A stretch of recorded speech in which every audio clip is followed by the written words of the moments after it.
Hi! Happy Wednesday! Kumusta ang buong maghapon mo? Nawa po ay nasa maayos kang kalagayan sa mga oras na ito.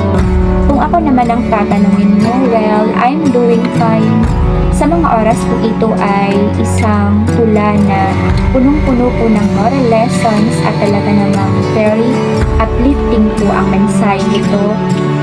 Actually, lahat naman po ng mga sinasabi ko ay nagmumula po sa ating puso. Kaya po kung inyong napapansin, ito po talaga ay feel na feel kong sambitin dahil lahat po ng ito ay nanggagaling sa aking puso. Pakinggan niyo po ha. Ako pa ba? Ikaw pa ba? Malakas tayo, di ba? Sumasang-ayon ka ba? Ang akala ata nila, kakambal ko si Narda. Kilala niyo ba siya? Palagi daw kasi akong nakangiti at tumatawa. Well, masayahin lang talaga si Miss Chinita. Subalit kagaya ng ordinaryong tao, kung minsan ay nangihina rin ako. Yes, iyan po ang totoo. Masayahin man ako sa inyong paningin, subalit ako ay iyakin rin. Totoo yan mga lalabs ko, yan po talaga ako ha. Ganun pa man, ako pa ba? Malakas ako at palaban pa. Nasaktan man ako palagi, patuloy pa rin babangon at umiti. Ikaw, paano mo ilalarawan ang sarili mo? Matag ka rin bang kagaya ko?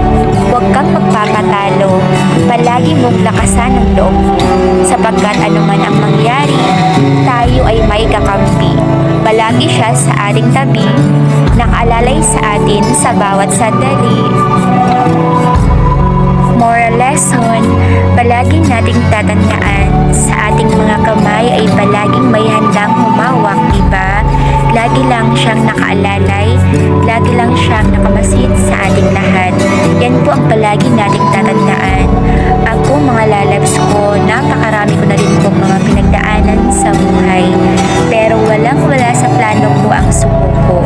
Ako yung tipo ng tao na aaminin ko, iiyak lang talaga ako, lalo kapag hindi ako okay. Subalit pagkatapos kong umiyak, okay na naman ako.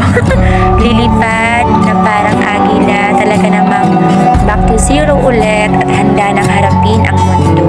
Sana ganyan ka din. Huwag na huwag mong hahayaan ang mundo, ang problema na pataugin ka.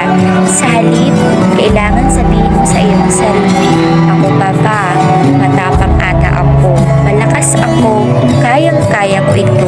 Kaya ikaw, na nasa harapan ko ngayon, kayang-kaya mo yan. Ikaw pa ba? Malakas ka, di ba? Basta ha, palagi mong tatandaan ito. Ikaw ay kanyang minamahal.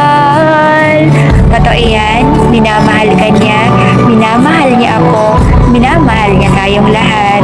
Bye everyone, keep safe.